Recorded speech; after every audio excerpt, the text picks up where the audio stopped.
नमस्कार। आज की इस खास चर्चा में हम भौतिक विज्ञान के एक ऐसे छोटे लेकिन बेहद पावरफुल विषय पर बात करने वाले हैं जिसने हमारी आधुनिक दुनिया की पूरी नींव ही बदल कर रख दी है।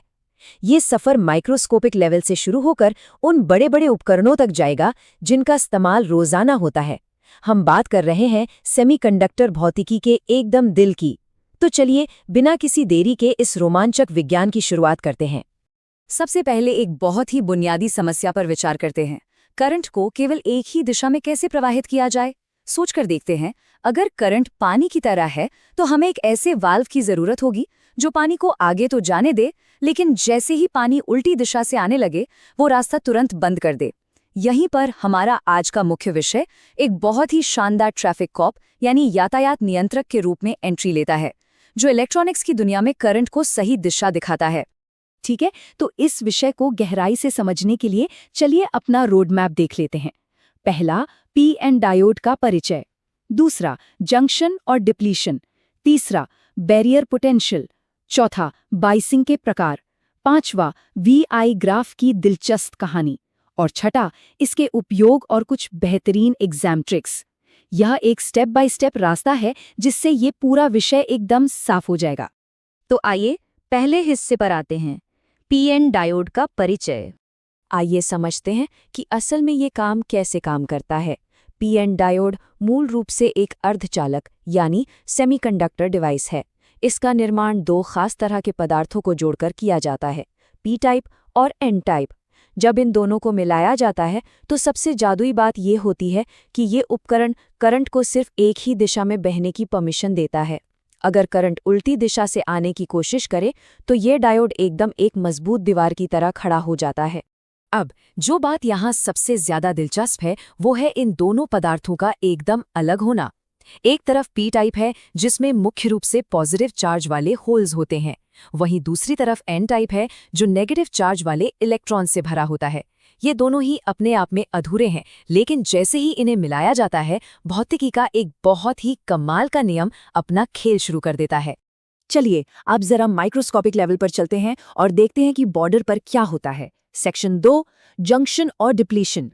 जब P और N टाइप को आपस में जोड़ा जाता है तो उस मिलन बिंदु पर गजब की हलचल मच जाती है। ध्यान देने वाली बात यह है कि कैसे N टाइप से बहुत सारे इलेक्ट्रॉन्स P टाइप की तरफ भागने लगते हैं और ठीक उसी समय P टाइप से होल्स N टाइप की तरफ दौड़ पड़ते हैं। इस भाग दौड़ में ये विपरीत कण आपस में टकराकर मिल जाते हैं, जिसे रिकॉम्बिनेशन कहते हैं। इसके नतीजे में बीच में एक ऐसा इलाका बन जाता है जहां कोई भी फ्री चार्ज नहीं बचता। इसी खाली इलाके को मशहूर डिप्लीशन रीजन कहा जाता है और यही वो प्राकृतिक रुकावट है जो करंट को कंट्रोल करती है।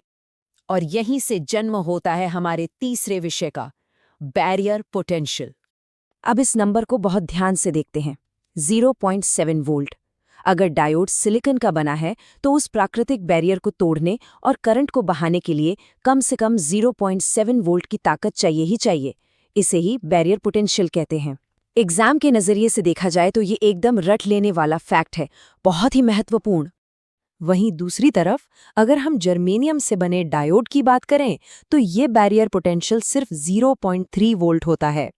सिलिकॉन और जर्मेनियम की ये तुलना साफ दिखाती है कि अलग-अलग सेमीकंडक्टर पदार्थों की अपनी अलग-अलग खासियत और ज़रूरतें होती हैं।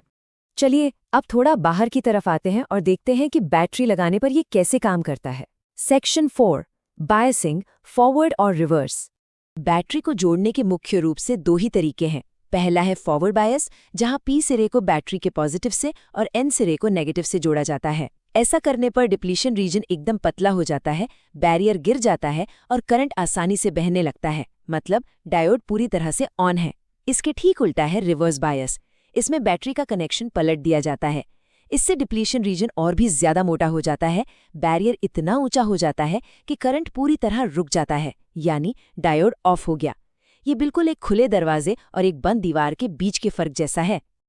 अब इस पूरी कहानी को एक ग्राफ पर उतार कर देखते हैं। सेक्शन 5, वीआई ग्राफ की कहानी।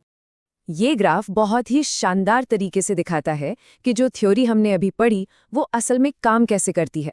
फॉरवर्ड बायस में शुरू में करंट एकदम 0 रहता है, लेकिन जैसे ही बैरियर पोटेंशियल पार होता है, जिसे नी वोल्टेज कहते हैं, करंट किसी रॉकेट की तरह तेजी से ऊपर जाता है।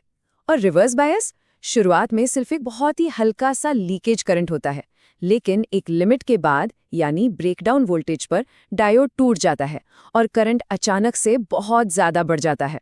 परीक्षा में अच्छे मार्क्स लाने के लिए ये ग्राफ समझना बहुत जरूरी है।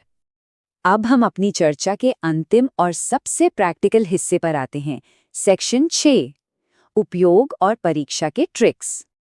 ये छोटा सा पुर्जा असल में हमारी इलेक्ट्रॉनिक दुनिया का एक बहुत बड़ा और अहम हिस्सा है। इसका सबसे बड़ा काम है एक रेक्टिफायर के रूप में, जो घरों में आने वाली एसी बिजली को डीसी में बदलता है। इसी की बदौलत मोबाइल और लैपटॉप चार्ज हो पाते हैं। इसके अलावा क्लिपर और क्लैंपर सर्किट में सिग्नल्स को पकड़ने में और जेनेट डायोड के रूप में वोल्टेज को कंट्रोल करने में भी इसका जमकर इस्तेमाल होता है। इसके बिना काम चलना मुश्किल है। तो सबसे काम की बात यह है कि अगर एग्जाम में इस पर 3 से 5 नंबर का सवाल आ जाए तो परफेक्ट आंसर कैसे लिखें। बहुत ही आसान है। सबसे पहले डायोड की सही परिभाषा दें, फिर डिप्लीशन रीजन और बैरियर पोटेंशियल को समझाएं, उसके बाद फॉरवर्ड और रिवर्स बायस के बारे में बताएं और आखिर में रेक्टिफायर जैसे 1 या 2 उपयोग लिख दें। बस ये ढांचा पूरे के पूरे नंबर पक्के कर देता है। इस पूरे कॉन्सेप्ट को दिमाग में हमेशा के लिए लॉक करने की एक बहुत ही छोटी और कमाल की ट्रिक है। Forward equals to flow, reverse equals to stop. Forward है तो बहने दो, रिवर्स है तो रोक दो। बस ये एक छोटी सी लाइन इस पूरे डिवाइस का पूरा रहस्य खोल देती है। आखिर में एक सवाल जो सच में सोचने पर मजबूर कर देता है, क्या पीएन डायोड के बिना आधुनिक इलेक्ट्रॉनिक्स का वजूद संभव भी था? आज हमारे आसपास मौजूद हर एक स्मार्ट डिवाइस, कंप्यूटर और मोबाइल के अंदर करंट को कंट्रोल करने वाला यही छोटा सा पीएन जंक्शन मौजूद है। इसके बिना बिजली को अपनी मर्जी से चलाने और डेटा को प्रोसेस करने की वो ताकत कभी नहीं मिल पाती, जिसने आज के इस आधुनिक तकनीकी युग को बनाया है। इस चर्चा से जुड़ने के लिए बहुत बहुत धन्यवाद। विज्ञान की ये दिलचस्प दुनिया ऐसे ही हर